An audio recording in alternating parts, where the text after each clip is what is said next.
Welcome to Fat Boyz Outdoors, brought to you by Whisker Sticks LED lights. They are pretty much limited by the user's imagination.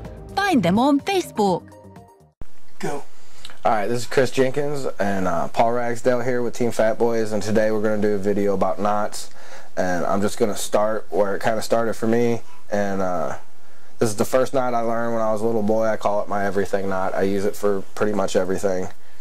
I believe it's called an improved clinch knot. You just run it through, make a bit of a loop like that, twist it 5 or 6 times, and you'll run it through the loop, the tag in through the loop you created by the eye. And when you do this, it creates another loop. So you run your tag in through that loop, pull your tag in down,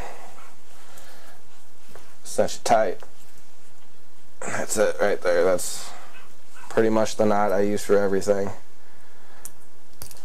Crappie fishing, anytime I'm tying a hook for bluegill, attaching the line to the swivel, things of that nature. Whenever I'm using a circle hook, I always use a snell knot, and there's 1,000 of these, but this is how I do it. And the reason I like this knot is because it's really quick.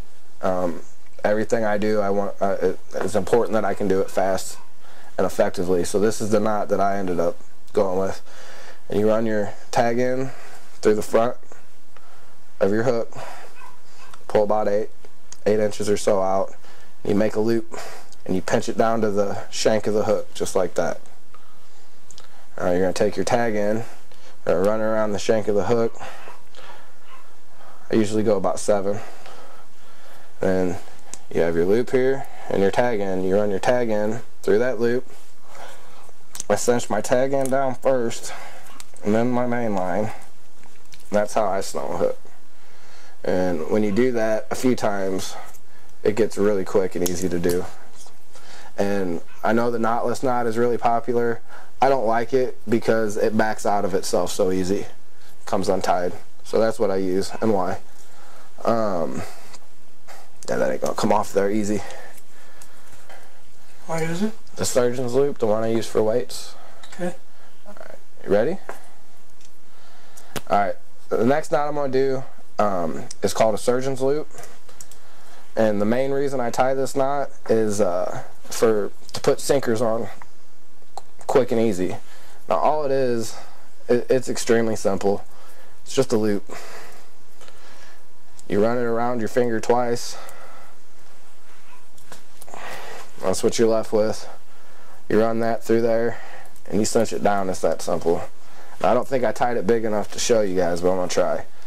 Now the reason I tie this knot is because it's quick and easy to get sinker on and off. I don't need sinker slides or swivels or anything like that. And if I want to change out weights, you know, conditions change and I need to change what I'm doing, all you gotta do is back it out, pull it loose, and you can then, same thing as before, pinch it, run it through, pull your weight through. That's it. So that's why I use that. And also, if you're suspend fishing, a lot of guys, there's different dropper loops. The guys will do like an over-under rig, 2 hooks. Well, you can tie this. It's not do the same thing to make dropper loops.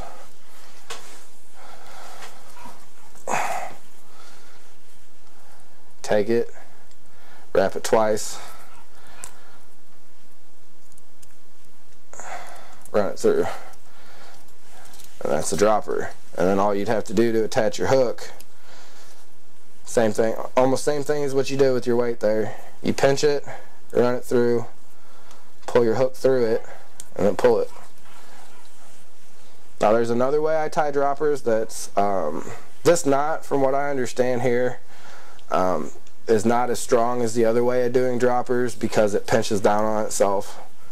But whenever I'm dragging baits off the side of the boat, suspending, also I use this setup here. And there's another way to tie those droppers I can show you real quick. Also I use this setup here. And there's another way to tie those droppers I can show you real quick. Loop. Start over. Okay, this is the second dropper loop that I tie, It's more time consuming, but from what I understand, it's a stronger knot. And you take your line and you make a coil like that. So you got a coil, a loop about as big as what you want your loop to end up.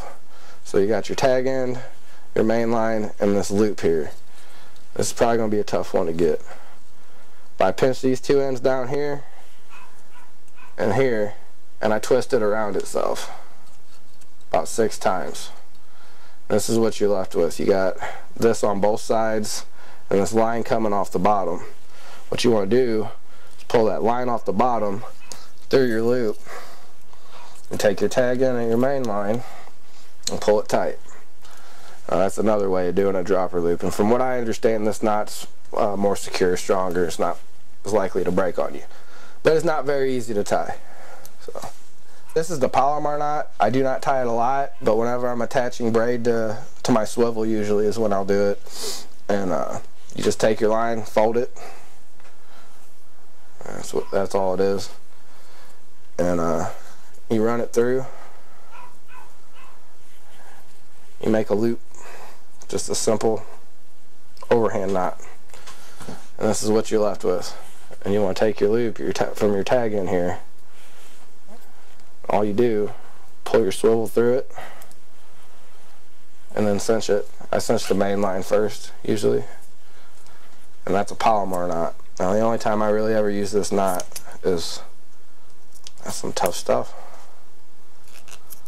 Yeah, the only time I ever really use this knot is when I'm attaching braid to something. Really simple, strong, quick.